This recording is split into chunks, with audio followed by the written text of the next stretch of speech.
Hi, I'm John. And I'm Ripley. And this is Comicsplaining. The show where the tin is full of lies, though I cannot elaborate on why. I have no idea what this means. Yeah, you may or may not understand why by the time we end this, and I may or may not be able to remember to explain why. Oh no. It is the holidays. We didn't remember to take it off, but that's okay, because we're not recording on a holiday. My holidays don't start until after Christmas, so I don't know what the big deal is. When is Hanukkah this year? God, what is it like? That is a whole ass question. Hanukkah is a moving holiday, at least in the calendar that we use. Yes. It starts the day after Christmas. Okay. And it ends in the next year. Alright. Interesting. Yes, this is a very late Hanukkah. Sometimes it's very early yes, Hanukkah. But this is not one of those. This is a late Hanukkah. I've never heard of it going into the next year. I didn't know that could happen. Well, 8 days, and it's after Christmas, so, math adds up. I just didn't know that could happen. It can, and sometimes does. Well, there we go. I've been having a time of it lately. Oh, yeah? I can't really elaborate on why. It's just family business, but oofa doofa.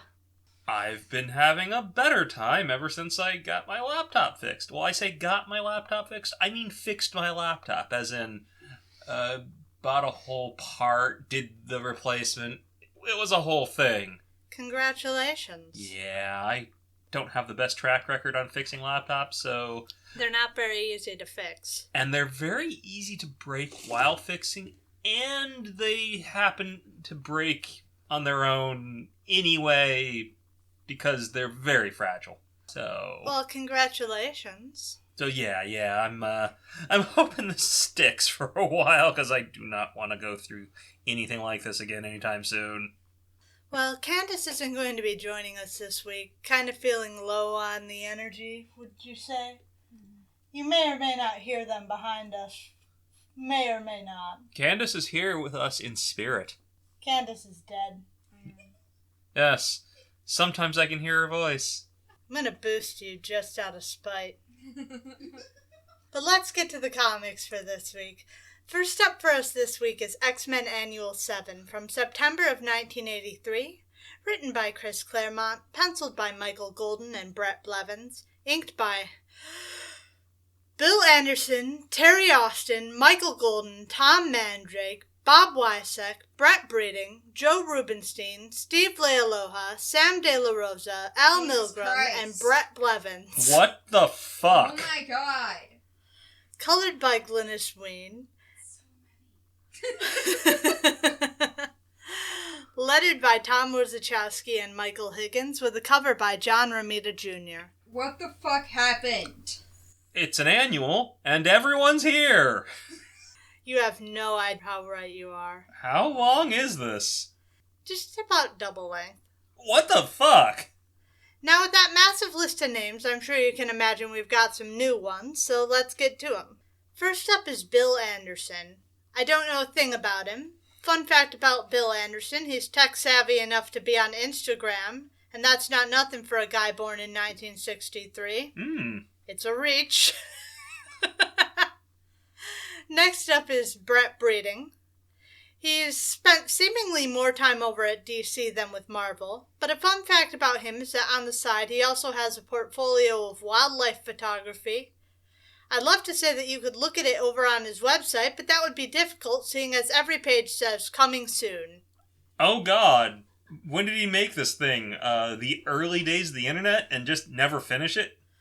Hopefully they haven't been coming soon for a long time, but his website isn't particularly Wayback Machine friendly for me to check. Oh, that's fun.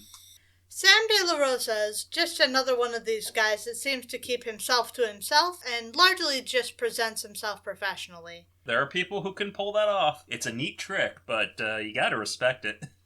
He's done a lot of work on Venom books and goes to pains to point that out on his website, so I wanted to make sure I pointed that out too. Guy's very proud of his Venom work. All that done, let's get on with the show. We open on a spring day with Colossus at bat for another game of X-Men baseball. You were not kidding when you said they liked baseball. The sides are uneven, with Nightcrawler, Wolverine, and Rogue on one team. But it seems fairly balanced, or at least it does to Chris, and he's writing it, so you know the rules. The person who wins in a fight is the person that the writer wants to win, so I'm calling it's the same rules for baseball games. Wolvie releases the pitch, and despite Rogue and Nightcrawler's prodigious abilities, he hits it so far they opt not to give chase. At least not until it seems to inexplicably come back from the near orbit the Ruski hits it into. And he's just like meat Piotr. He knocked that thing... hey Petey, have you considered sports? Like seriously? They'd take you. I think that they would complain that he has a genetic advantage. Yeah, that's called sports ball players. They're all freaks. Didn't they find out that Michael Phelps is literally just like genetically a freak? Yes. Then he's welcome to play sports ball. As the ball nears, though, Kitty is the first to realize that's no ball. That's a space station. It can't be. The trajectory's off. And moments later, the mutants are slammed to the ground by the drive of a massive ship coming to a quick stop just above the mansion. They found your ball, and they brought it back. A moment later, he emerges. What the fuck? Seasick Galactus, claiming this time to come in peace. Odin's not going to be very happy about this. Lilandra, as anyone with knowledge of the situation might, reacts in a panic.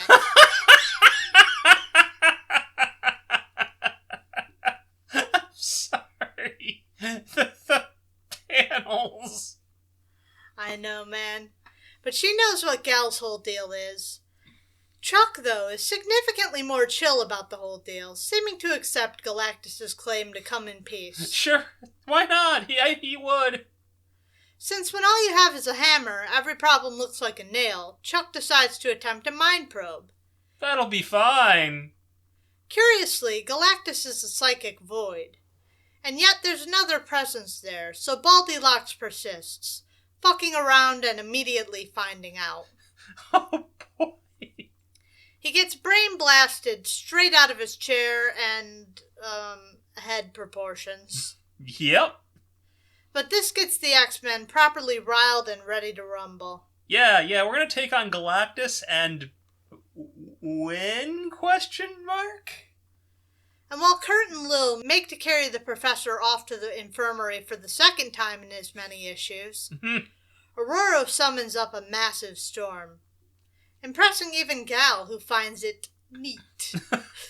Well, yeah, he's permitted to find things neat. But the fact of the matter is, this storm isn't going to stop him, because he's Seasick Galactus. Yeah. And he needs to use their house. What?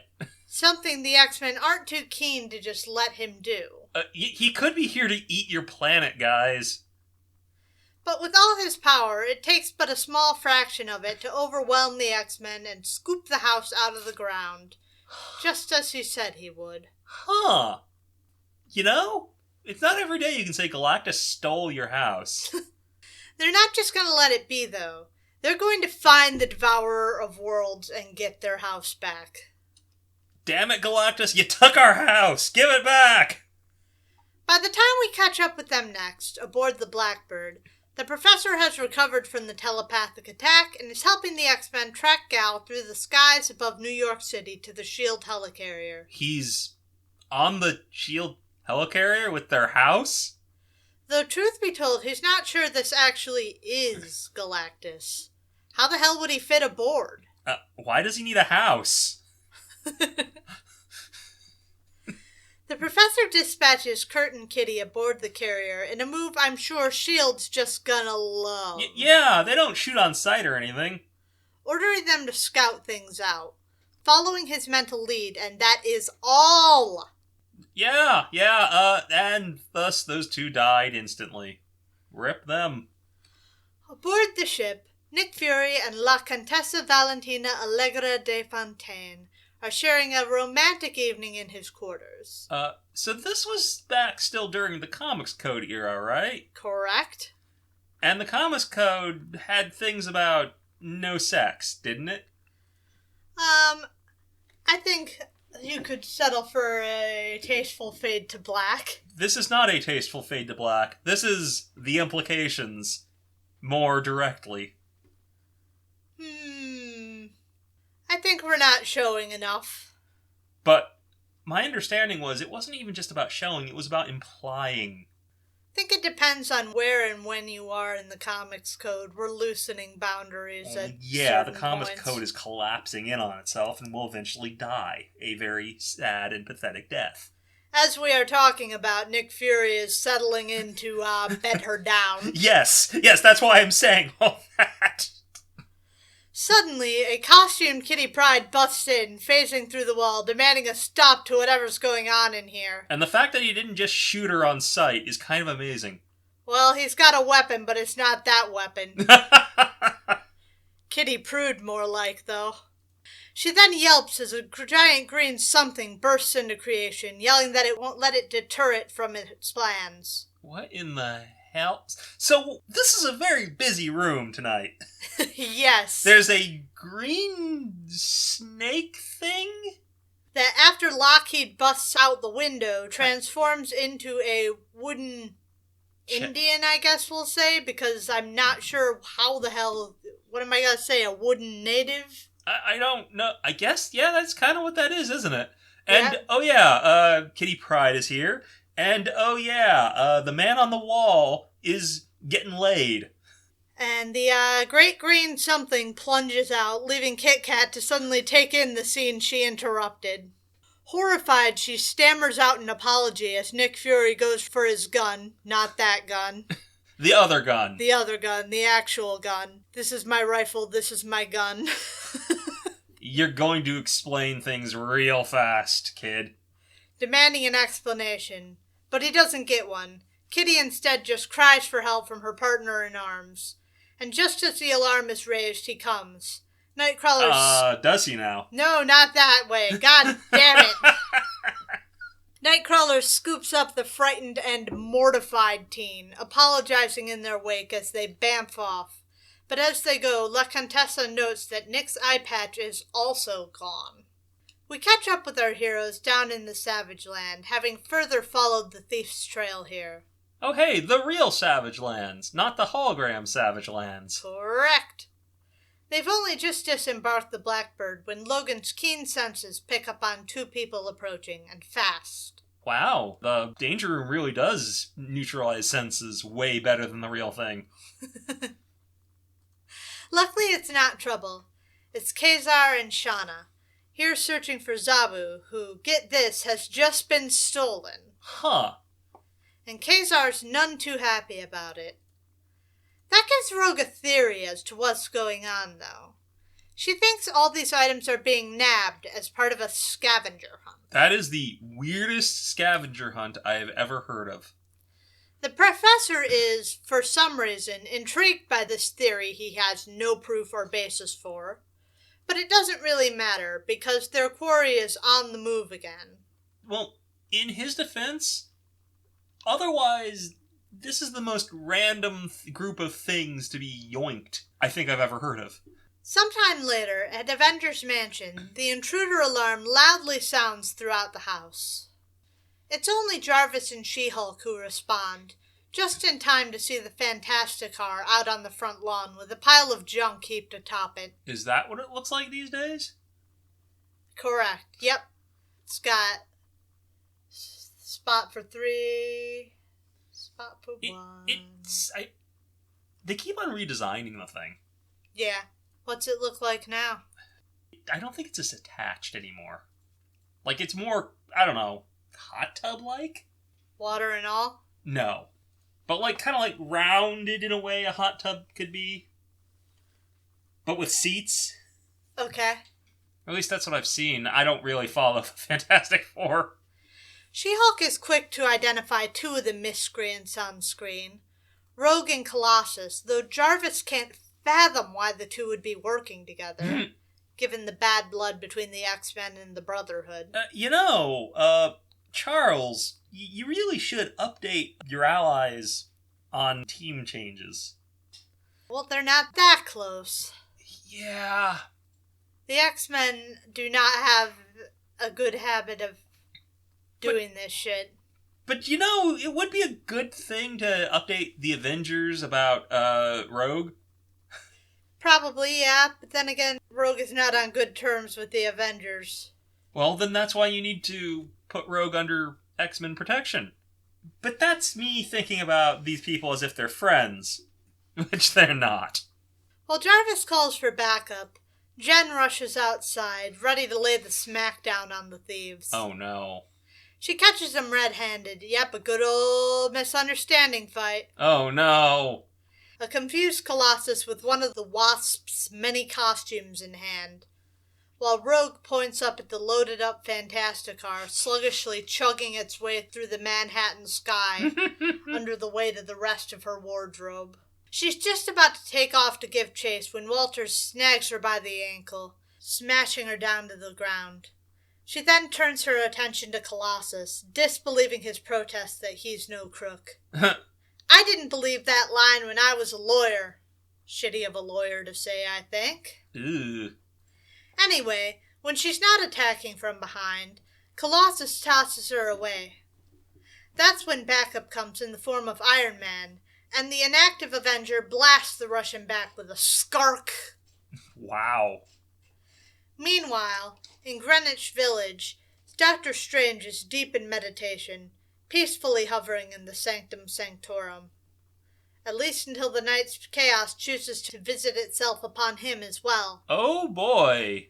For his gentle peace is rudely broken when his sigil window is ripped from its frame, unleashing any number of shield spells onto the unsuspecting neighborhood. Ooh. Well, there goes the neighborhood. That's got to be one of the more dangerous neighborhoods to live on just because people keep on attacking that building. He's single-handedly bringing down the property values. He is the rent-lowering gunshots. The disruption is enough to draw the attention of the Avengers, distracting them long enough to allow Rogue to get to her feet. They didn't exactly expect that, unused to the amount of punishment the girl can take. And she uses their surprise to her advantage, grabbing Jen by the face with her bare hand. Oh boy. Absorbing the powers of the She-Hulk. Oh boy. And sending Jen to La La Land. She can absorb radiation? Apparently. Iron Man's still up and fighting, and takes his shot, hoping to knock her out before she completes her hulking transformation. She tried to absorb his power. I'm not sure he could have taken her before, to be perfectly honest. Well, his attempt is no use, and the attack barely phases Rogue. Oh my god, these pictures, these faces he's making. Poor pathetic Iron Man. Why did they draw him like this? That's just how he looks. Sad and pathetic? Yes. Oh, wow. And what's worse, an angry Colossus has now recovered enough to start pummeling him. Aggravated how he attacked first without listening. That's when Kitty arrives, phasing through the armored Avenger. Yeah, that's gotta be a normal day for him. Triple threat, ganging up on the poor. Tony, you didn't stand a chance. She shows up, chiding Pete for wasting time when they should be chasing the burglar. The X-Men leave, with an apologetic Kitty sheepishly explaining that she disrupted Iron Man's circuits when she phased through him, but she can't stay to help. Oh my god, you broke his suit. By the time Jarvis is on the scene, Rhodey, the Iron Man in the costume right now. Oh! So that's why he's not currently dying. He seems to be on the mend, if troubled by the whole ordeal. He's come to the conclusion that they got this one way wrong, and explains as much to Jarvis, who gives him the rundown on the whole situation. Funnily enough, the only thing stolen seems to have been the Wasp's costume collection. You know what? That whole scavenger hunt theory is actually sounding way more realistic. Though She-Hulk is looking worse for the wear. At Jay's request, Rhodes carries Jen down to the infirmary, and we turn our attention back to the X-Men, who are busting into the Hellfire Club, where the Professor's senses have led them next. I'm sure that's going to be fine. In the middle of the room, atop a podium, rests the White Queen, still comatose after Mastermind's attack on the telepath. Yeah, I'm still a little unclear exactly what he did to her. I don't know, he unleashed the whammy of all illusions on her. Apparently. The Professor had offered his help, but it was refused. Makes you think maybe Shaw wanted the competition out of the way. Taking advantage. They're a rather cutthroat lot, after all. But that aside, because with her new demeanor and given their last sour encounter, she doesn't particularly care about Emma's plight, Storm urges them to continue looking around, because the burglar should be in the room with them right now, despite all appearances to the contrary. So she orders Wolverine to scout the place out. The other X-Men panic when Wolvie pops his claws before the sleeping Frost. Well, I guess someone's going to be solving all the problems right about now. But he's not here for her. He's after the bouquet of flowers she holds. What? It gets him before he gets it. It's transforming to a squirt gun and getting the X-Men right in the face. Huh. He shouts out, and it may be that alerts Sebastian Shaw, bringing him busting into the room, ready to make the X-Men hurt for trespassing. Still hulked up, Rogue thinks she can take him, and she charges in, decking the other mutant with everything she's got. But he takes what she gives and hands it back with some extra, laying the girl out flat while chiding her for the stupid move. I would very much like to see Bruce Banner take this guy on and see who can actually take the hits. Because I feel like Sebastian Shaw would eventually break. I mean, it's an interesting question. You know, because if he hits back even harder, that's just going to make the Hulk madder, and you know what happens when the Hulk gets madder. I wonder if it's ever happened. It'd be neat if it has. I'd be a little shocked if nobody's done that yet. Yeah, but a lot of the time mutant stuff doesn't cross over, That's right? true. But I don't really know how much Hulk stuff has gotten elsewhere. The Hulk stuff is its own separate thing, too. Not a lot of Gamma in the rest of the Marvel canon. Well, knowing the danger his teammate is in, Kurt jumps in to defend her, bamping all around Shaw's head to keep him busy while Rogue pulls herself together. Ooh, he beat the green out of her. Meanwhile, the shape-changing burglar meanders over to a mannequin with the Black Queen's costume. What the fuck? Transforming into the mannequin before becoming a rocket and blasting off with the costume through the roof. What the actual fuck? Talking about what great prizes it's getting and how much more there is to do. All of this is distracting enough that Nightcrawler gets belted in the stomach. Shaw, are you seeing this bullshit happening in your own building? But the roof also almost comes down on their heads. They're all okay, but Storm has had fucking enough of this. I love her face in that top panel. I mean, that's fair. This is fresh bullshit. They failed yet again, and she's decided that it is the last fucking time. They have no more time for Shaw. Aurora summons up a windstorm to sweep her X-Men out through the open hole in the roof to follow their quarry. But as they go, Sebastian Shaw swears that vengeance will come sooner rather than later. Vengeance for what? Breaking and entering? They're not even the ones who did this to her. We next catch up with the burglar at 575 Madison Avenue, the former headquarters of Marvel Comics. Former? Yeah, they've moved. He's come here to steal something, but it seems that they have moved. No worries, though. He shortly stumbles onto a notice with the new address. Lucky him. Oh, joy of joys. Meanwhile, outside, the X-Men prowl the skies in the cloaked Blackbird. The skies, you say? Don't you mean break FAA regulations? Yes. 'Cause how is that thing even making turns that deep into the city? We've already established this thing is heavily modified, so sure. It's modified with alien technology, I'm sure, at this point. They don't even have the proper warning lights. Charles gets another lock on the burglar, headed downtown, and informs the team, demanding a disappointed Wolverine not hurt their prey. Meanwhile, at Marvel's new headquarters on Park Avenue, several members of the bullpen are engaged in a spirited discussion as to whether Zabu should have a long tail or a short tail. They'd better figure it out fast, because as soon as the elevator dings open, out charges the burglar, riding atop the Sabretooth's back. God. That answers that for the now thoroughly disheveled editors. Short tail. Their relief to be out of the line of the rampage is short-lived, though, as just behind the burglar, in storms the X-Men, looking to catch up. In vain, the staff try to steady the rowdy heroes down, but it's no use, and they're quickly making a mess of the place, sending creatives scurrying for cover. For years they broke the fourth wall like it was nothing. Hate this shit.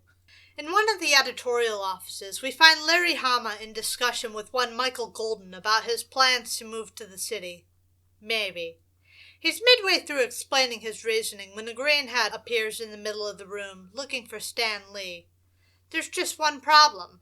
Stan's not in New York anymore. He's gone Hollywood, baby. Ooh. Hama hasn't had the chance to explain where Hollywood is, when suddenly the door comes crashing in, courtesy of Colossus. An angry Wolverine threatens to kill the burglar, and Piotr can't let that happen. The burglar, who is a model airplane. Yep, he holds his teammate up just long enough for the burglar to transform into a plane and make his getaway yet again. He was a sword, he became a plane. What the fuck is this? Leaving Golden and Hama alone. Golden's still not sure about moving to the city, what with all this weird shit happening all the time. What the fuck? Meanwhile, in the corner office, this self-indulgent exercise continues. VPs of Publishing Jim Shooter and Michael Hobson review expense reports, particularly focused on Chris's lunch budget. Claremont, I'm assuming. They're discussing the matter when Jim is called into the bullpen for an emergency matter, and I think we can figure out what, because as soon as he rushes out to manage the crisis in progress, there's an explosion of noises, and a disheveled Jim reemerges, clothes tattered and torn, no longer confident in his ability to manage the problem. Maybe Spider-Man can teach this one to poop too. Surely that'd do it, huh, Jim? What the fuck? Jim Shooter. I know he has kind of a reputation. The Beyonder in Secret Wars 2. Oh no. Came to Earth and wanted to learn to become human. Oh no. Spider-Man taught him how to poop. Oh no. Oh no. Why don't we cover that? Why don't we just cover everything Beyonder related? Because Secret Wars 2 blows. Back out in the bullpen, things have devolved into utter chaos, and Logan's in such a sour mood he's about to let the burglar go, so he can just have Stan Lee. But Storm doesn't think that fair to Lee. Besides, she has a plan. She wants to zap the alien shape-shifting power, and for that, she needs Rogue. To say the girl is hesitant is an understatement. Rogue doesn't even know what will happen if she uses her power on a non-human, and a bitter part of her thinks Storm hopes it will kill her. Ew. But regardless, the X-Man tackles the burglar, slapping her bare hand against his flesh. There's a blinding flash, and a feedback blast that flings everyone back from the alien. He's angry. She hurt him with that move, and it makes him want to hurt her back. But one of the last men standing, Wolverine isn't going to let that happen. Yeah. He is, after all, the best at what he does. Moving. Immediately placing himself between the alien and Rogue, claws drawn. He won't be alone either. The rest of the X-Men too rise to their teammates' defense, ready to fight what they call a monster. That catches the burglar off guard, and he argues against the designation. He claims it was just self-defense, that when she touched him, he felt his life essence beginning to dissolve. Good. The X-Men aren't in much of a mood to hear it, though, demanding to know what he thinks they've been following for all night. And the alien's answer is, playing the game. For it turns out this is a scavenger hunt after all. My guy, it's still robbery. Storm asks who this guy is, and he answers that he's the Impossible Man, the sole survivor of the planet Pop-Up. On learning that the leader of the X-Men is quite peeved with him, the alien apologizes, and at Storm's request leads the team off to his pilfered spoils, leaving the Marvel bullpen totally upended. In the middle of the Gobi Desert lies a field of treasures as varied as the X-Men's house to a model of the Millennium Falcon. The giant coin from Batman's Batcave? A Millennium Falcon? What the fuck? Proudly, he proclaims that all of his prizes came from beings he liked. But what Logan wants to know is why. And so, Impy begins to explain. Sometime back, his planet was umnum-nummed by Galactus, And that should have been the end of it. leaving him and his family to try to start again somewhere new. That really should have been the end of it. At Galactus, you should have finished the job. Now, all of the families he knew from Earth had a boss, and he thought he would be the boss, but his family had other ideas about that. See, unlike the usual Pop-Upians with their group mind mentality, when he created his wife, he'd made her an individual, and so their children had become individuals as well. Problem being, when it came time to decide who should be in charge, everyone thought it should be them. God damn it. So they decided to settle it by scavenger hunt. Why? Each member of the family choosing a planet to plunder for treasures Uh-huh. within one day and compare the results. As he's telling his story, the X-Men pore over his treasures, including but not limited to Iron Man's golden armor and the Hulk's big purple pants. Somewhere the big guy's Schlang and Schlong. He's just a very naked man. But his story is quickly brought to a close when a bunch of alien ships descend from the sky, calling down for judgment of the Pop-Upian. I hate that name. Pop-Upian? Yes. Pop-Upian? It doesn't, it's never going to be better. It's bad. They demand retribution for the misdeeds of he and his children, having compiled a list of their crimes on their rampage of theft and mayhem over the past day. I think this is fair. Allow this guy to go get whatever justice is going to be pulled from him. Wolverine wants to just leave the Impossible Man to face the consequences of his actions. And Wolverine is right. But Lilandra points out the potentially devastating repercussions such a battle might have for Earth. Battle? Just let justice be done. Don't battle. Instead, she offers to mediate, as she's known to many of the alien races there. She points out that no one was hurt and none of the property damaged, so the ideal solution, it would seem, would be for Lil to judge the scavenger hunt, force the Pop-Upians to return their spoils in mint condition, and promise not to pull this shit again. This is a hard pill for the aliens to swallow. Consider their loss of pride. But when Lilandra mentions the potential consequences to them of a war with the Pop-Upians, given their prodigious abilities, the spokesman for the assembled force is on board. Yeah, this guy is just able to steal stuff at will. I don't want to know what he's capable if he goes to war.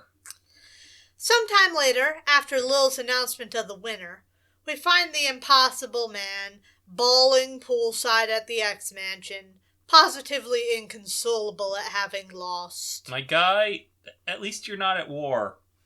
Illyana tries to reassure him that he did a great job, but the praise seems to roll right off the alien. As he sobs to himself, Kitty and Illyana unwrap some popsicles to ward off the day's heat, and that finally seems to catch Impy's attention. Intrigued, he, for some reason, turns into Burt Reynolds. Yeah! Of a green and purple Burt Reynolds. And this gets the girls swooning, gladly offering up their ice creams to the alien, who then transforms to Garfield. Finn. What the fuck? Well, at least as far as the story goes, we get more annoying bullpen bullshit, where one of the editors blows up the credits to the book, but it's not particularly relevant or funny. What? Why? How'd you like that? 2. 1.5. I hate bullpen bullshit. What do you think CMRO thought? 1.5. 2.42. Damn. This is late in the bullpen shenanigans, isn't it? I'm not sure. I don't know if anyone's really keeping track of how long this was a thing for, but... I don't enjoy it. Does it make it to the 90s? I don't recall running into a lot of it later than this, but I may or may not have. The self-inserts have their own CMRO pages. Oh no. Oh no, the complete bullpen CMRO reading order. Thanks, I hate it. I don't actually know if there's a complete bullpen CMRO reading order, but I'm sure someone could throw one together if they had to. This is Larry Hama's only appearance. Jim Shooter next appears in Marvel Team Up 137, so we at least know Jim Shooter will return. Oh no. Let's see how much more Jim Shooter's next appearance is his last appearance. Ah. Are there any more bullpen people in that last appearance? I can check. Because maybe if they show up anywhere else, you can follow the chain of bullpen people. I don't see any others. That might actually be the end.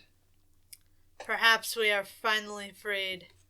Anyway. So why did we cover bullpen nonsense? Also, it was the first appearance of the Impossible Man, everyone's favorite character. It was not the first appearance of the Impossible Man. Okay. It was an appearance of the Impossible Man. Oh, that's worse. That is actually worse. Hate the Impossible Man, though. That was bad. It's not the last appearance of the Impossible Man, either. Oh, did you figure out what the lie was? I don't even remember what you said. This was... I said there was bullshit on the tin. What was it? Scott. God damn it. He wasn't even in this. Scott, you were free from this hot garbage. Yeah, he was on the tin, but he was not in the book. Anyway, up next for us is Uncanny X-Men 176 from September of 1983, written by Chris Claremont, penciled by John Romita Jr., inked by Bob Wysek, colored by Glynis Wein, lettered by Tom Orzechowski and Joe Rosen, with a cover by John Romita Jr. How long is John Romita Jr. Doing pencils for this, anyway? I don't know. He kind of trades on and off, I think. Yeah, that's what I thought. It's hard for me to do this because there are so many appearances of the X-Men. That's fair enough. It's harder for me to do that than it is with Thor. No, I get you. Just curious if you knew, like... I don't know. If you don't, you don't know. I just know he's a pretty big name. And not that X-Men isn't going to be filled with big names. Yeah, it's hard for me to check. He's on for the next few issues at least, though. It was like, I think these are some of X-Men's best years. At least from a production standpoint. Over the South Pacific, Madeline Pryor is at the helm of the plane when she's taken by surprise by a kiss from her new hubby. Wow. Hey, Scott. This is how you end up in a plane crash. Maddie is shocked and offended that he didn't at least let her put the autopilot on first. Yes, literally how you end up in a plane crash, Scott. Some people like to try their hardest to avoid plane crashes, thank you very much. Not Scott. But Scott is still love-struck, and he convinces his new wife to put the autopilot on so the two of them can get irresponsible for a bit. He's apparently been quite the horn dog on this honeymoon. Well, I mean, look at him. He's wearing nothing but cut-off jean shorts. Shorty shorts, too. Yeah, as was the style of the time. He's been horny to the degree that Maddie jokes that neither of them are even going to survive the trip. But there's something else that could impact that.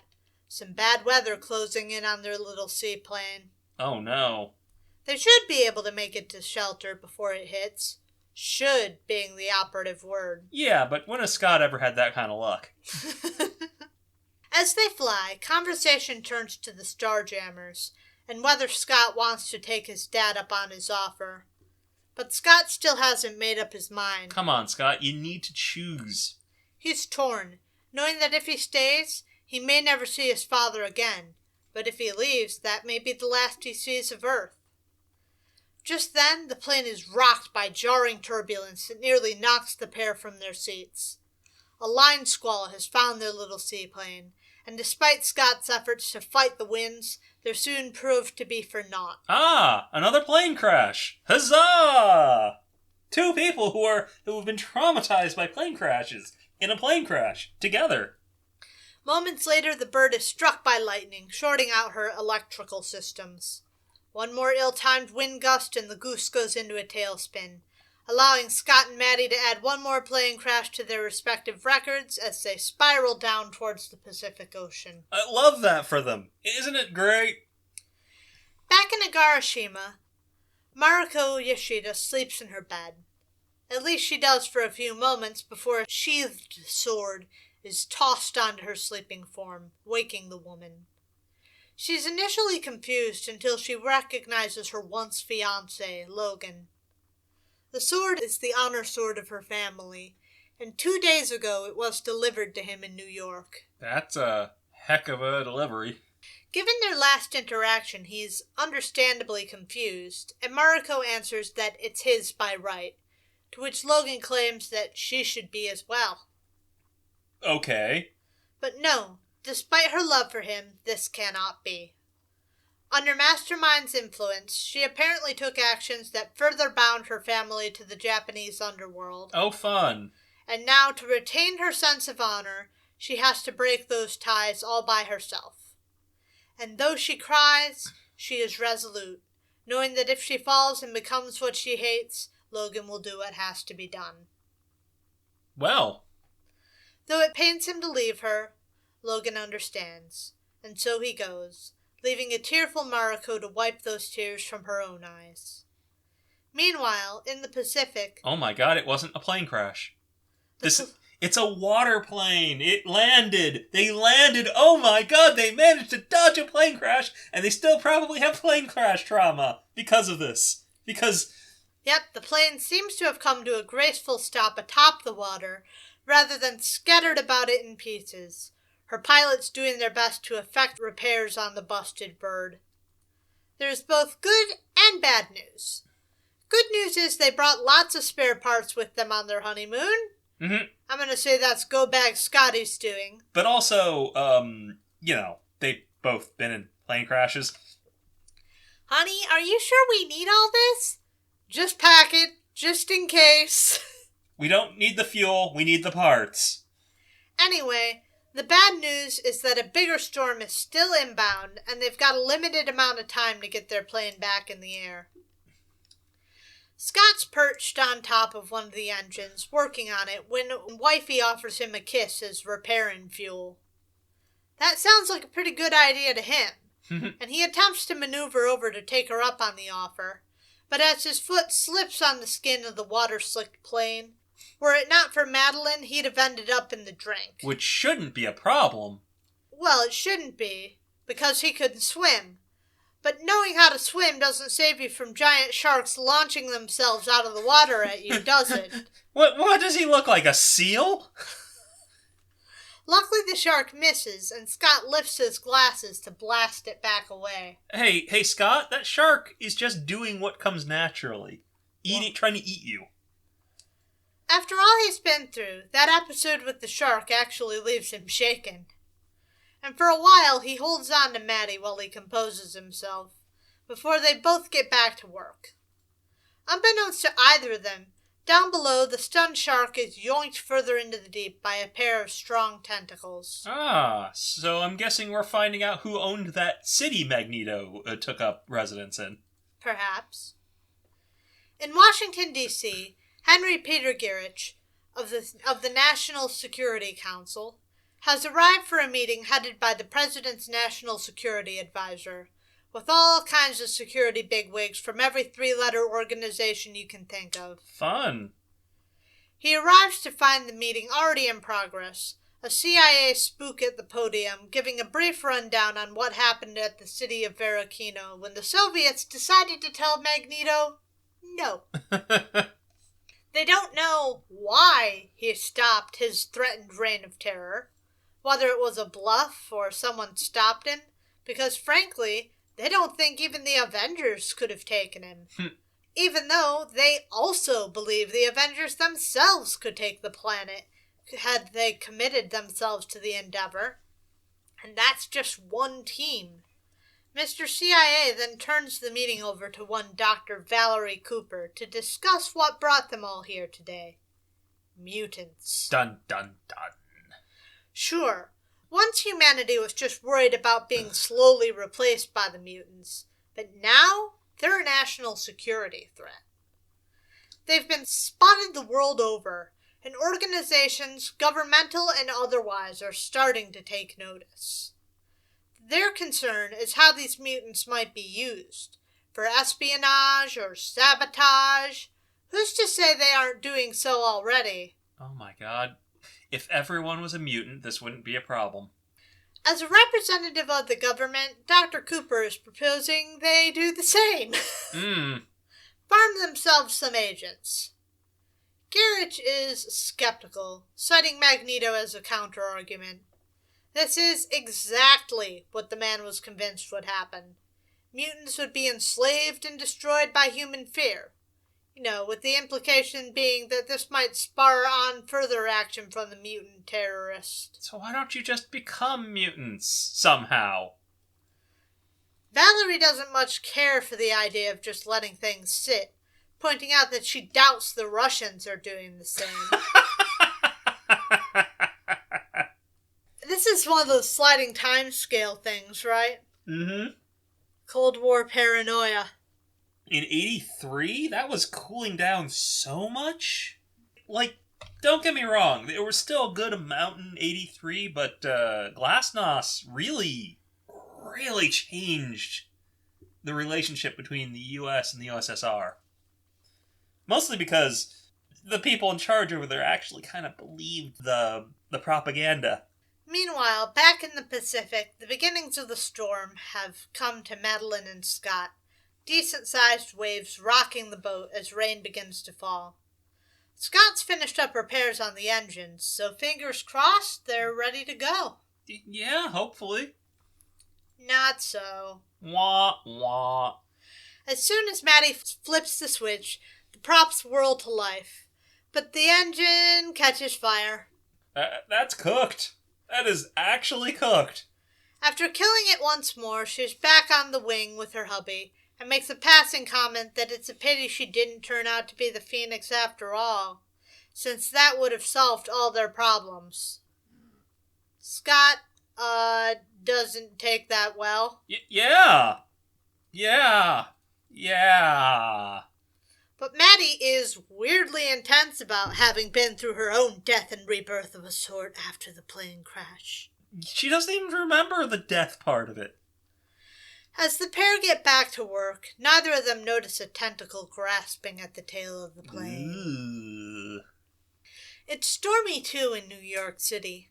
Following that rain into her storm sewers, we find the Moorlock tunnels, and in them, Caliban's room.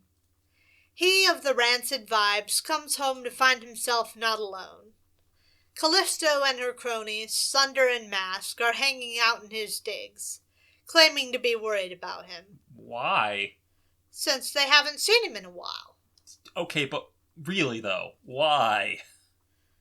Well, 'cause he helped them start the, Yeah, but what do they actually want?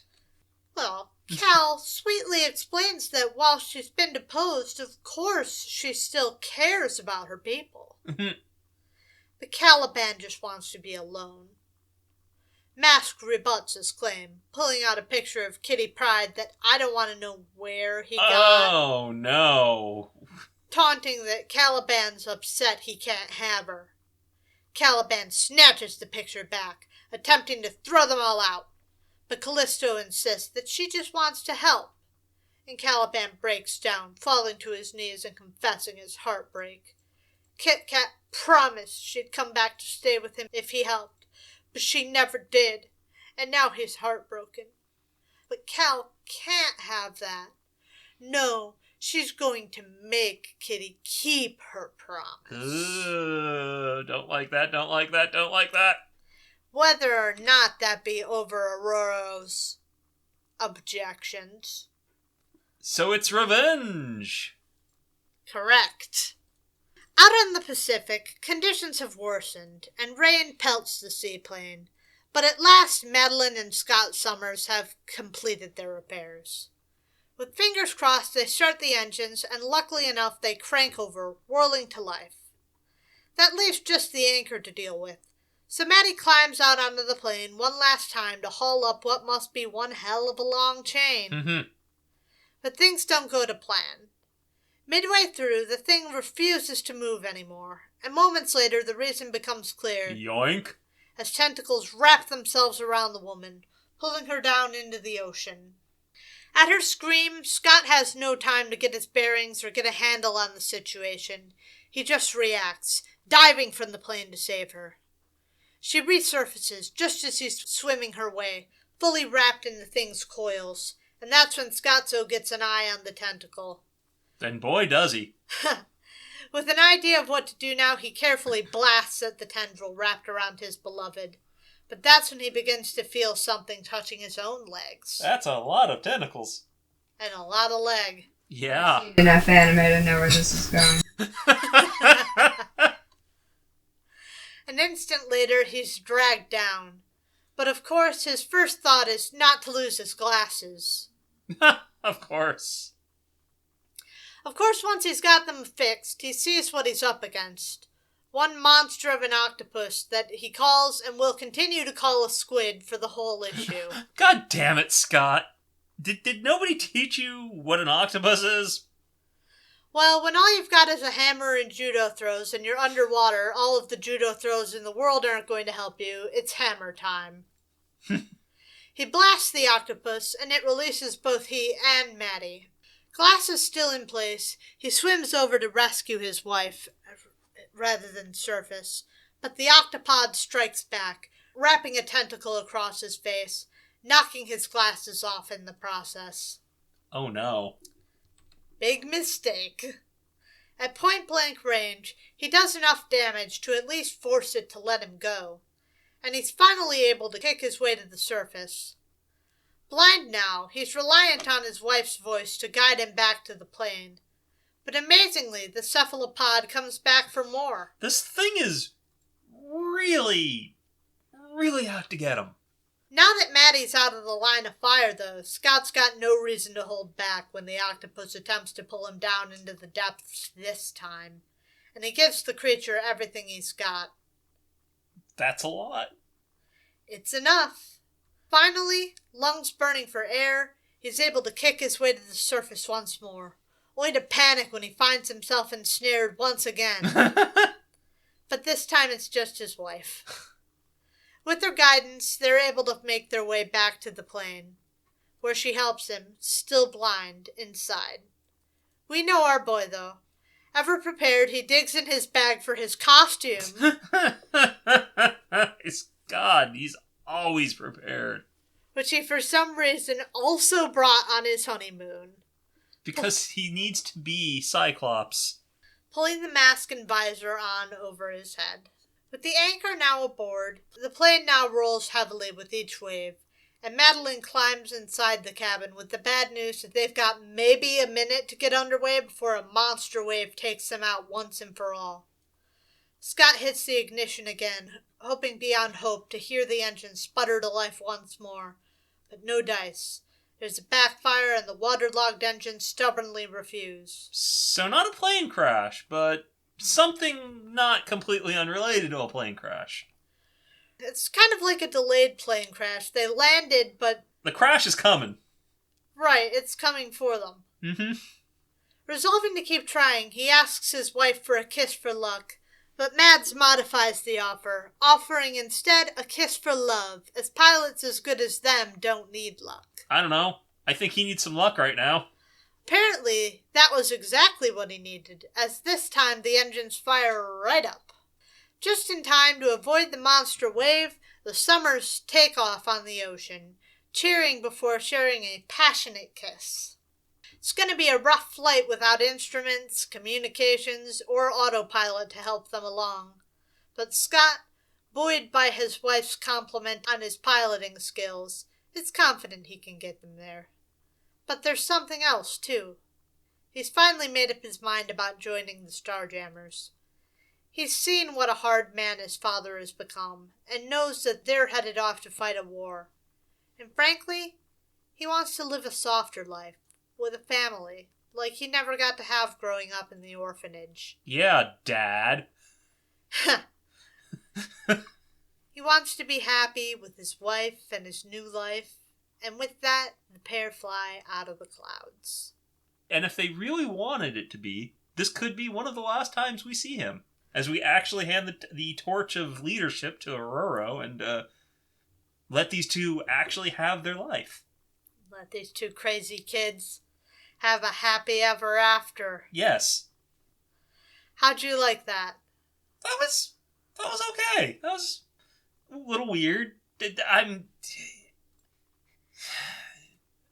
There are the red flags that are still just kind of lurking in the background, but that's not actually this issue's fault. And I don't know enough about planes to know how realistic any of that was. So yeah, that was fine. Don't know where we're going with it, but just gonna give it a humble 3. Yeah, I'd agree with you on that. I'd say a 3. What do you think Samuro thought? It's got Wolverine waifu stuff, but it's not about that primarily. 3.5? 3.48. Damn, I'm doing good on guessing their. Am I dialing it in? Am I getting dialed into CMRO's opinions? You've gotten pretty good at it, yeah. That feels wild. It's like, so how much? So they love Wolverine. They love everything he's up to, even though it's kind of cringe, actually. I'm sorry, but Wolverine waifu stuff is kind of cringe, and it's not... It's early in the history of America's obsession with Japan. Because, oh boy, are things coming. Like Pokemon. Mm-hmm. But this has nothing compared to how oppressive Pokemon was.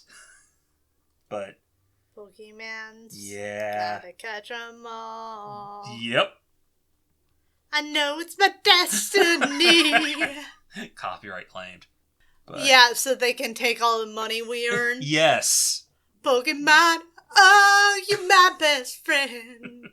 In a key that I keep changing. But Chris Claremont and his Japanese obsession. I know it's not going to get better. The man is not going to change.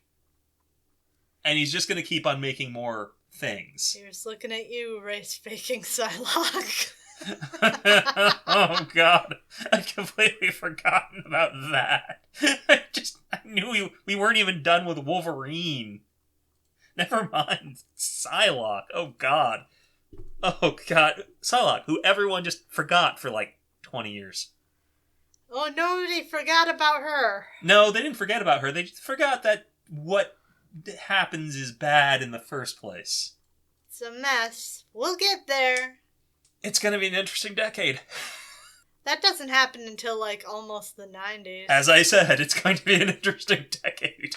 Anyway, that's going to be it for us this week. We want to wish you a happy new year. 2025. Yay. What's going to happen next year? Is it going to be horrible? Yeah. I would have loved it if all we had to look forward to was a perfectly normal, boring year, but I don't think it's going to be a perfectly normal, boring year. I think it's going to be back to dreading waking up every morning seeing...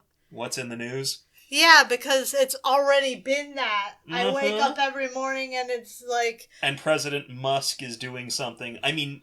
well, it's not that far off, actually. I wake up and my notifications are like, we're going to take back the Panama Canal? Oh, yeah, I heard about that. Oh, God. It's not like anyone could stop us, but we shouldn't. No, we shouldn't.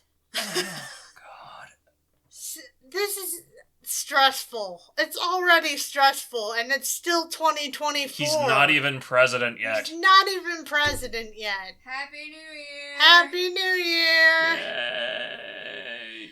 Anyway, leave what you're looking forward to about 2025 down in the comments. Yes. Tell us, Leave your predictions for 2025 down in the comments. is this the end of the world? Are we going to have a X-Men style apocalypse upon us? Or just, like, normal predictions. Are we going to have an X-Men style apocalypse upon us? That is a normal prediction right now. Will we get to 100,000 followers? Face reveal on 100,000 followers? I think we already face revealed at some point. Damn it! What else do people do to 100,000 followers? Show hole. I don't think this platform would like that. It doesn't specify which hole. Could be mouth hole. Show feet? Show feet! Feet pics at 100,000 followers.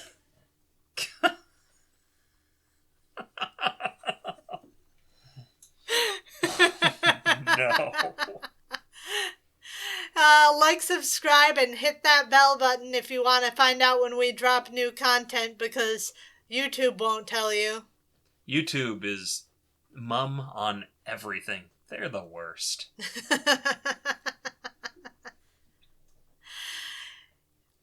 If you'd like to send us an email, we are comicsplaining@gmail.com. Otherwise, you can find us over on social media. We are on Tumblr, Twitter, and Facebook.